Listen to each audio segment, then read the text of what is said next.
홍순창이고요. 매번 이렇게 좋은 자리에 초청해 주셔서 매우 감사드립니다. 제가 좀 감기가 걸려서 목소리가 좀 이상하더라도 좀 양해 부탁드리겠습니다. 제가 오늘 말씀드린 내용은 그 멀티베스에서 DME 동반된 환자에서 과연 뭐 KBG가 좋냐, PCI가 좋냐, 이제 이런 거에 대해서 좀 얘기 좀 해달라 그러는데, 이제 COI고요. 사실 이제 이런 논쟁은 제가 보기 제 개인적인 생각으로는 더 이상 이런 것들을 논쟁을 해야 되나 뭐 이런 생각이 좀 많이 들어요. 디바이스도 많이 발전하고 또 수술 테크닉도 많이 발전했기 때문에 케이스 바이 케이스인 것들이 너무 많은 거거든요. 그래서 지금 얘기해서 이게 뭐가 좋냐 묻는 거는 뭐 엄마가 좋냐 아빠가 좋냐 뭐 이런 거랑 똑같은 질문이거든요. 실제로 레커멘데이션을 보면 3베셀, 이제 멀티베셀에서 DME 동반된 환자들은 신텍스 스코어가 낮던 높던 일단은 KBG가 클래스 1A죠. 이거는 뭐 여기 계신 모든 선생님들도 잘 아실 텐데 정말 다 이렇게 하시나요? 근데 제가 궁금한 거는 다 이렇게 안 하실 거예요. 아까도 어떤 선생님이 KBG를 의뢰를 했는데 DME 3베셀 환자인데 막 드럭발롱으로 열심히 막 하시는 거 보여주셨는데 원칙적으로 가이드라인은 이제 이렇게 돼 있는 거죠. 실제로 이런 거에 어떤 근거 자료가 다 있겠죠. 보면 이제 그 포스트모르템 스터디로 진짜 죽은 사람을 통해서 바이옵시를 해봤더니 DM이 있는 환자들에서는 DM이 없는 환자들보다 플라크의 형태가 다른 거죠. 네크로틱 코어도 너무 많고 마크로파지 플라크도 비율이 너무 높은 거예요. 그래서 그거를 좀 조사를 해보니 DM이 있는 환자에 대해서는 그 마크로파지의 인필트레이션에서도 콜레스테롤이나 하이퍼리피데미가 너무 많고 네크로틱 코어 사이즈에서도 콜레스테롤이나 하이퍼리피데미 비율이 DM이 없는 사람들보다 조직학적으로 더 많다는 거죠.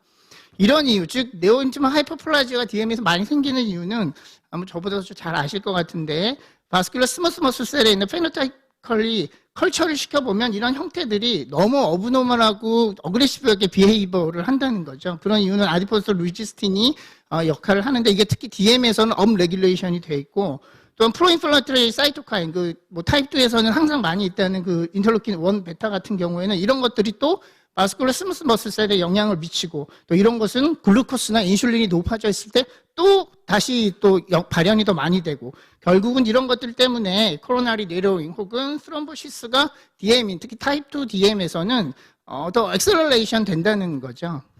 실제로 하이퍼글라이세미아나 인슐린 리지스턴스가 높을수록 이런 DM으로 인해서 플락이 칼시피케이션 되는 어떤 그런 요소들이 더 많이 증가한다는 거죠. 실제로 이런 것들을 베이스로 해서 클리니컬 스터디를 한 것들을 보면 1995년에 이제 스웨디시 내셔널 리지스터인데 실제로 KBG를 한 그룹과 PCI를 한 그룹의 모탈리티를 보니 이거 한 16년 정도까지 꽤 길게 그 리지스터리를 유지를 했는데 올코즈 모탈리티가 PCI가 한 그룹에서 더 월등히 높다는 거죠. 또한 타입 1 DM인데도 인서던스 리인터벤션 재인터벤션을 해야 되는 비율도 PCI에서 더 높은 거예요. 또 이렇게 보시면 이거 95년 데이터 이거 옛날 뭐 잘 성능도 안 좋은 그 PCI 가지고 하고 뭐 이런 거 아니야? 이렇게 말씀하시겠죠. 실제로 PCI를 하고 KBG를 한 그룹에서의 모탈리티를 비교를 해보면 멀티베이스일 환자에서는 DM이 동반되어 있는 경우에는 확실히 PCI를 한 경우가 좀 모탈리티가 더 높은 거죠. 한 1.5배 정도 KBG를 한 것보다 모탈리티가 더 높다고 보고되어지고 있어요. 잘 아시는 프리덤 팔로원 스터디, 그러니까 프리덤 스터디 하고 나서 그 이후에도 더 스터디를 해보니까 1,900명이 대상으로 돼 있어서 KBG랑 드럭 일루팅 스텐트로 PCI 한 사람들과를 비교를 해보니 실제로 그 데스, 그 서바이벌 레이스는 KBG를 한 그룹이 좀 더 높게 나와 있어요. 근데 특히 나이가 젊을수록 63세 이상인 사람들에서는 KBG가 베네핏이 훨씬 더 좋은 거예요. 즉, 뭐 한 65세 이하의 멀티베셀의 DM에 있는 사람들은 PCI를 하는 것보다 훨씬 더 베네핏이 더 있다라는 얘기죠. 자, 그러면 메디컬 트리트먼트를 같이 동반해서 한 거를 보면 폴드 어널라이시스, 많이 알고 있는 이 세 가지의 스터디들을 폴드 어널라이시스를 한 건데 77%가 멀티베셀인 환자예요. 거기서 그 데이터를 보면 KBG랑 옵티멀 메디컬 세라피를 같이 한 것이 PCI랑 옵티멀 메디컬 세라피를 같이 한 것보다 데스, MI, 스트로크에서 더 베네핏이 있는 거예요. KBG랑 옵티멀 메디컬 세라피를 같이 한 그룹에서는 옵티멀 메디컬 세라피만 한 것보다도 데스, MI, 스트로크에서도 더 장점을 보이고 근데 PCI랑 옵티멀 메디컬 세라피를 한 그룹에서는 옵티멀 메디컬 세라피 한 것보다도 별로 베네핏이 없는 거예요. 그래서 특히 MI만 따져봤을 때도 캐비지랑 옵티멀 메디컬 세라피를 한 그룹이 훨씬 더 좋은 장점을 많이 가지고 있다는 거죠. 이거를 서브그룹 어널리시스를 해도 캐비지와 옵티멀 메디컬 세라피를 한 곳에서는 옵티멀 메디컬 세라피만 하든지 혹은 PCI랑 옵티멀 메디컬 세라피를 같이 한 그런 그룹보다도 많은 서브그룹 어널리시스에서 대부분이 베네핏이 있다고 보고되어지고 있습니다. 이건 신텍스 트라이얼을 10이어로 연장해서 신텍스 스터디로 좀 연장해서 10년치를 좀 본 건데 보면 5년째까지는 캐비지를 한 그룹이 DM에서 훨씬 더 좋아요. 근데 5년이 넘어가서 거의 한 10년 가까이 보니까 별 차이가 없더라. 근데 인슐린을 치료로 하는 그룹에서는 캐비지를 한 게 PCI 하는 사람들보다 롱텀에서도 훨씬 더 차이가 난다는 걸 보여주고 있습니다. 실제로 이런 일이 생기는 가장 큰 이유는 우리가 PCI는 병든 것만 넓혀주는 거고 캐비지는 우리가 흔히 콜레테럴리제이션 이펙트라고 하는데 디스탈 파트에 아나스토모시스를 하기 때문에 혈관을 더 많은 부위를 프로텍션 해줄 수 있는 거고 또 하나는 인터널 토라식 아테리를 저희가 기본적으로 다 쓰기 때문에 여기서 나이트로 옥사이드가 훨씬 많이 분비가 되기 때문에 이런 것들이 바소 프로텍티브 이펙트가 있을 것이다라고 생각을 많이 하고 있죠. 실제로 케이스를 보면 이 환자는 46세 여자 환자고 DM에 모야 디지즈 과거에 CVA도 한 번 있었고 에필랩시도 있었는데 혈관을 보면 굉장히 가늘어요. RCA도 거의 CTO고 레프트 테리토리도 혈관이 매우 디퓨즈하게 정말 디지즈고 EF는 31%.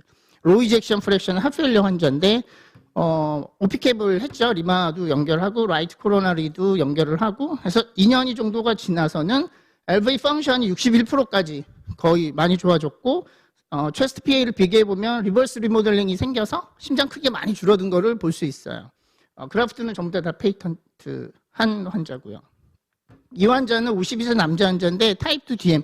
이 환자의 특징적인 거는 이미 DM 네프로패시 때문에 CKD가 벌써 왔다는 거죠. 이 환자도 보면 PCI를 코로나리 엔지에서 라이트 프록시말에 병변이 있고 레프트 사이드는 지금 전부 다 디퓨즈 롱 리전으로 다 혈관이 다 가늘어져 있어요. 저희 내과 선생님께서 수술을 의뢰하시기 전에 이 NGO를 하면서 RCA에다가는 스텐트를 넣으셨더라고요. 스텐트를 넣으시고 LV 펑션을 44%여서 저희한테 이제 캐비지를 해달라고 의뢰를 하셔서 PCI 하고 나서 한 달 뒤에 제가 오피캡으로 LAD, 다이아고날, OM을 더 그래프팅을 다 했어요. 그래서 1년 정도 지나서는 LV 펑션이 52%까지 많이 향상된 걸 보여줬죠. 근데 결국 이 환자는 3년 지나고 나서 DM 네프로패시 때문에 ESRD로 점점 급격하게 나빠져서 해모를 돌리는 상태가 지금 돼버려서 결국 이 사람은 나중에 롱텀하게 어떤 서바이벌 베네핏이 있을지는 이제 좀 더 지켜봐야 되는 환자가 돼버린 거죠.